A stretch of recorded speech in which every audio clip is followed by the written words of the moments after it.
This video will be about dual processing.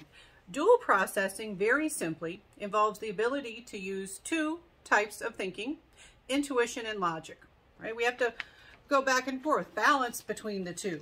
Now, when we talk about using two different thinking styles, in addition to being able to break it down into intuition versus logic, we also have automatic versus controlled processing. Automatic means without effort, habitual. Some things you just do without thinking. You've just been doing them for so long. Chances are, if you know how to brush your teeth, and I think most of you do, you brush your teeth in the morning, you probably don't have to think about each and every step. You just kind of do them. You could even be half asleep and, brush your teeth. And then if somebody says, hey, can you explain to me how to brush teeth? You'd probably sit there and be like, oh, I haven't thought about it in so long. I've just been doing it.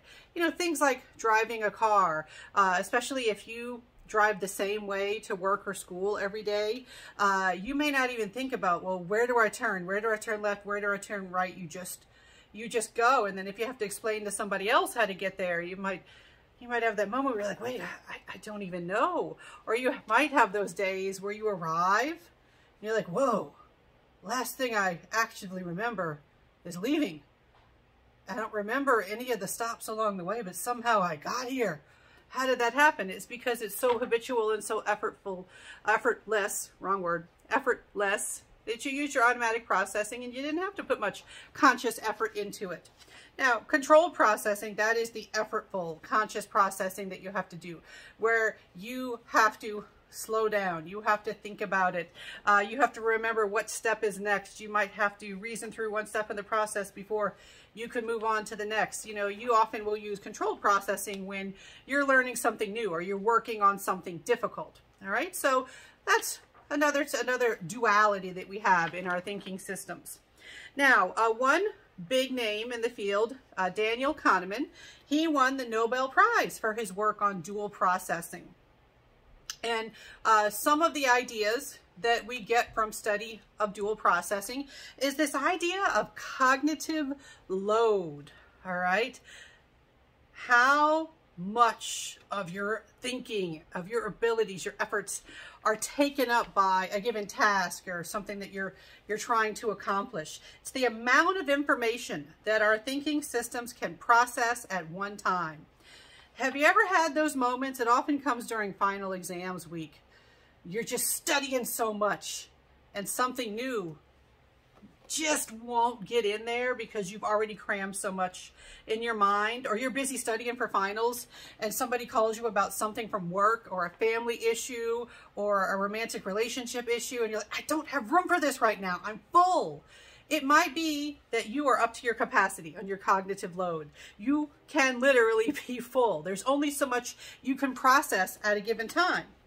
And so with your cognitive load, sometimes we have to monitor what we're using. And you also may have to engage in cognitive load shifting.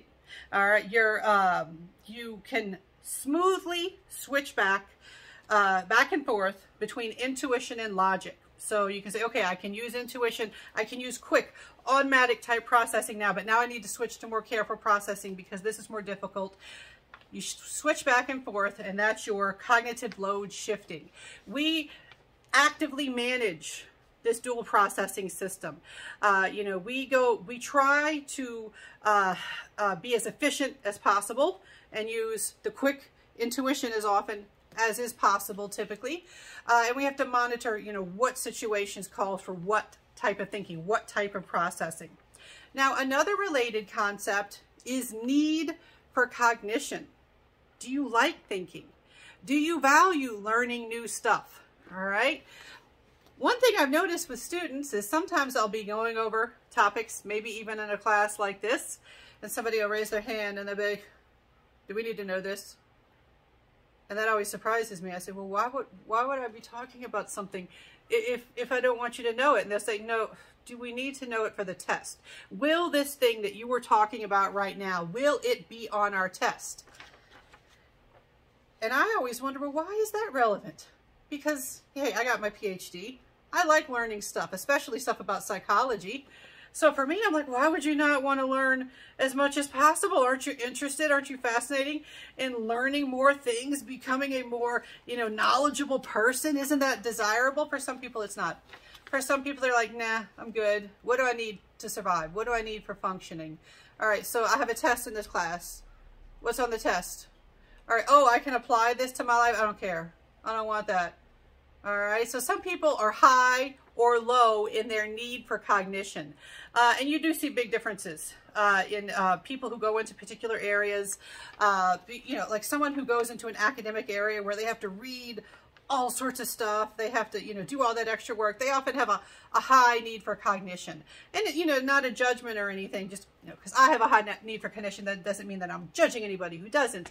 But we do have these individual differences in terms of how much people want to use the logic, the controlled processing to just learn more. Some people enjoy learning, some people less so. So they have a different need for cognition.